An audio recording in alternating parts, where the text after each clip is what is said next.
Hey guys, welcome to TFL's first Grumpy Guy review. And if you're looking for a fair and balanced review that kind of shows you the pluses and the minuses of this new 2023 BMW 760i, well, you've come to the wrong place because I am a grumpy guy and this is the most annoying car I have driven this year.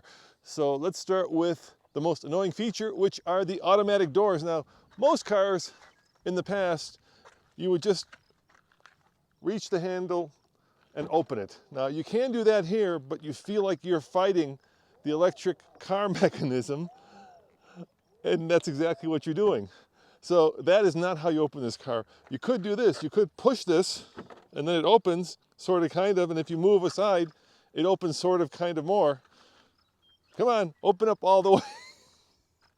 Or you could push this, which locks the car, and of course, unlocks it. All right, maybe that one doesn't unlock it. How about this one? No, oh, there it goes. Oh, there we go. Finally, door opens. You know, I understand that with electrification, manufacturers, especially Tesla, are trying to reinvent how everything works in a car, but it is just so annoying. After over 100 years of automotive development, some things have just been figured out, and the door is one of them. Now, Tesla does a very similar thing to this in the Model X, where if you walk away from the car, it locks and closes the door on its own, or if you hit the brake pedal when you're behind the wheel, it closes the door. That works. This does not work. So let me show you the inside, and let me show you why I'm also very grumpy about the interior. Now, it's got this kind of interesting seats. It's got this kind of leather or leatherette material up here, and then down here is this kind of, I don't know if it's wool or if it's cotton blend that is attractive in a kind of, my grandma has this on her couch that she doesn't let me sit in, but my gosh, is it scratchy and itchy when you sit in it. Once again, why reinvent the seat? If you're gonna go leather, go leather. If you're gonna go fake leather, or go cloth, but don't do something that, you know, itches and scratches your back if your shirt rides up. All right, Ian, why don't you go around and we'll get to some more grumpiness, because there's a lot of grumpiness about this car.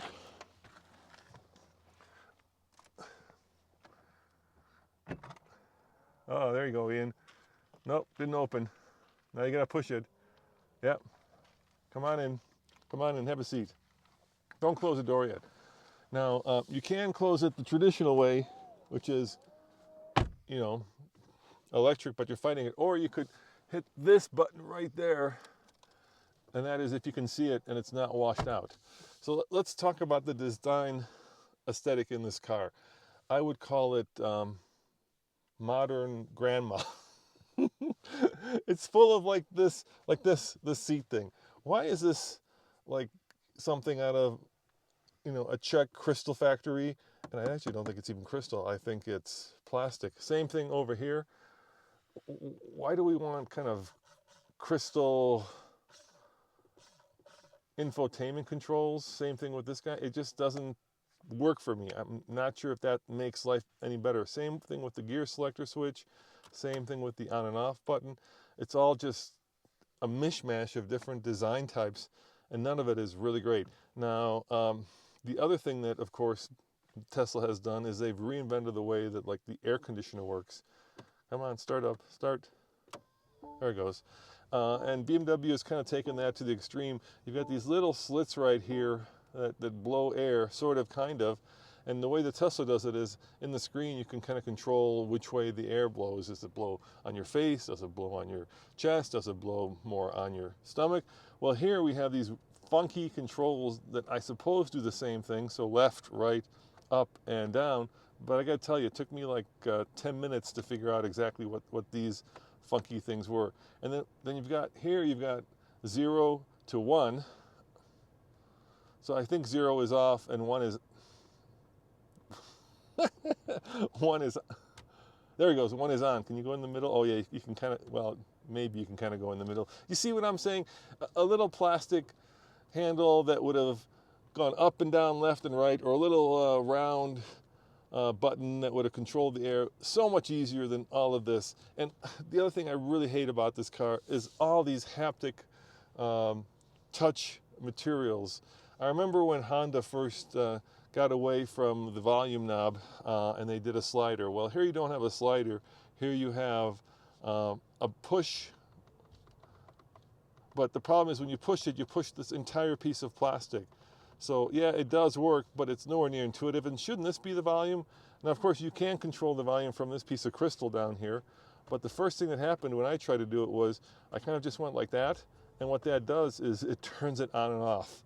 So you got to gently stroke this to actually get the volume to come up and down. Super annoying and just no fun. I mean, when you get in a car and the first thing you have to do is crack open the owner's manual because you don't quite understand how everything works.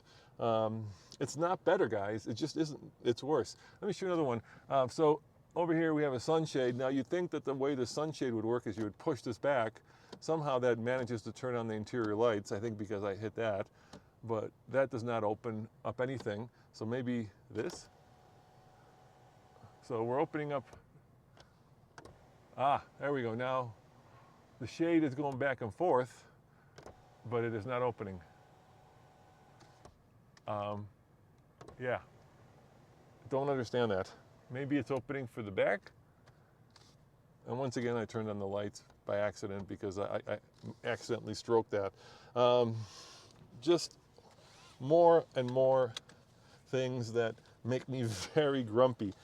Same thing for the seat controls. So of course, if you want to control your seat, you've got this fake crystal where you go back and forth. I think it's exceptionally, I don't want to use the term ugly, but out of place in a car like this. But you could go in here, and then you could go in there, and then you could, let's see here, go through all of these, and there should be one for seat comfort. There's a seat comfort one, and I've got a bad back, so the first thing I like to do is adjust the lumbar support. So I tap that, and it's a slide controller to adjust, press to go back.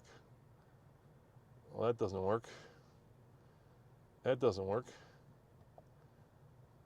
No, doesn't work. After a lot of time playing with this, I figured out that the way you actually adjust the lumbar is you have to push and hold. And now I can feel the lumbar actually pushing out. And you've got two different seats, so of course, would be too hard for them to have a little button on the side of the seat right here where you could just push a button and adjust the lumbar support. I know, BMW, you got to reinvent the seat in this case. All right, same thing with the way you put it in drive. We've got auto hold, which is nice.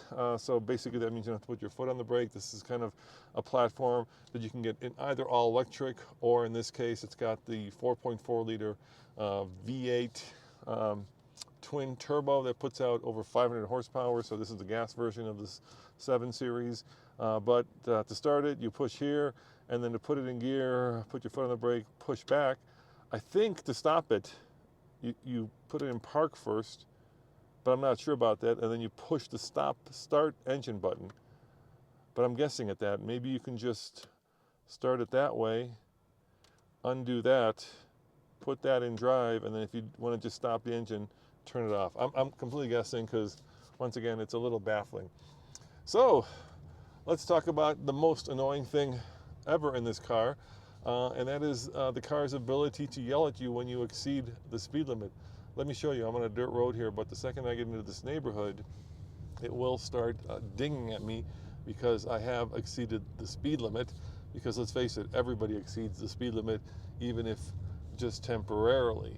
So there are, of course, some things that I do like about this car, and we'll get to those in a second, but the speed limit here is 25, so now I've just exceeded the speed limit. It starts flashing, and if you hold up a second, it should start dinging at me. There it goes. So sometimes it dings once, sometimes it dings 3 times, but until you drive this car, you will never know just how many, there it goes, times the speed limit changes on a given street, because every time the speed limit changes, it dings at you.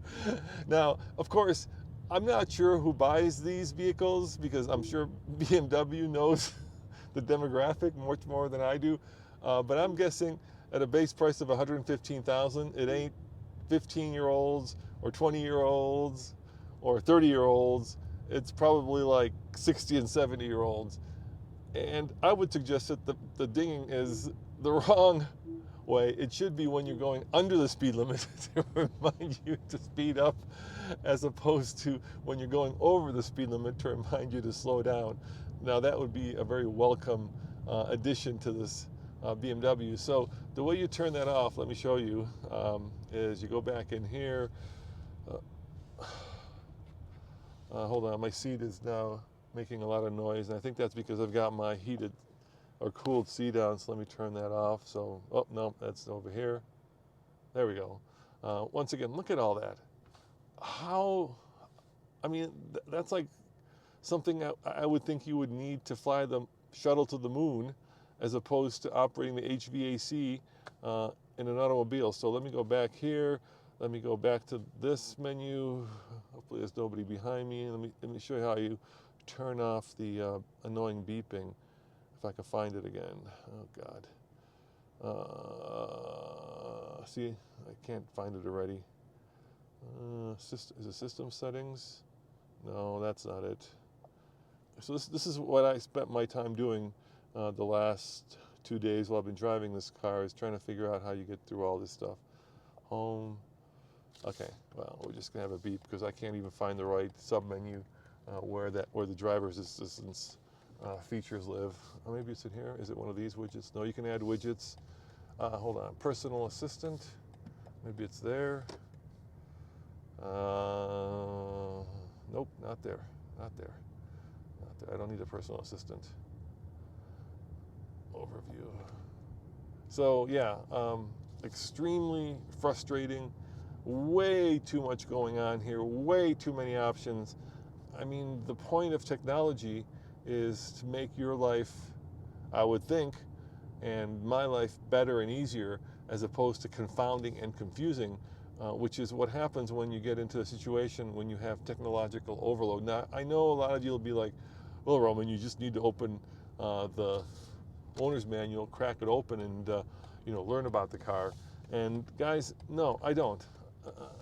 I'm grumpy, and I don't want to really learn about the car. What I should be doing is getting in this car in an immediate and intuitive way, understanding how everything works. And that's elegant and thoughtful design.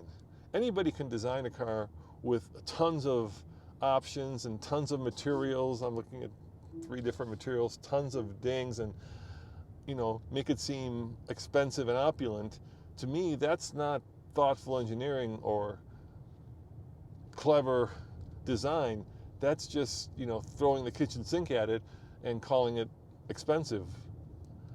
Thoughtful and clever design is the exact opposite. It's making very complicated things simple, and there's nothing simple about this car. Now, keep in mind that this is the car that a lot of people, especially in places like China, will never drive. So I understand that. And the back is just chock full of like, let's fly private jet types of features. And I'm going to let Nathan do another review of this to give you another opinion, and he'll show you the back seat. This is more of a driver's review, and first kind of what I think of this car after getting my hands on it. As this is our very first grumpy guy review, let me give you a rating for this vehicle, and at some point I hope I can turn that annoying beep off. All right. Oh, door again. Okay, let me see here. Hold on. Maybe if I push this. No, push the wrong one. Oh, this is another thing that's annoying. How do you open the door? Well, you can open it, by pushing that, or you can hit the button, except when I drive, my foot covers up the door button. So let me see if that opens it up. Wahoo, it opened it up. And by the way, I don't ever want a car that opens doors for me. Really, it's the easiest thing in the world.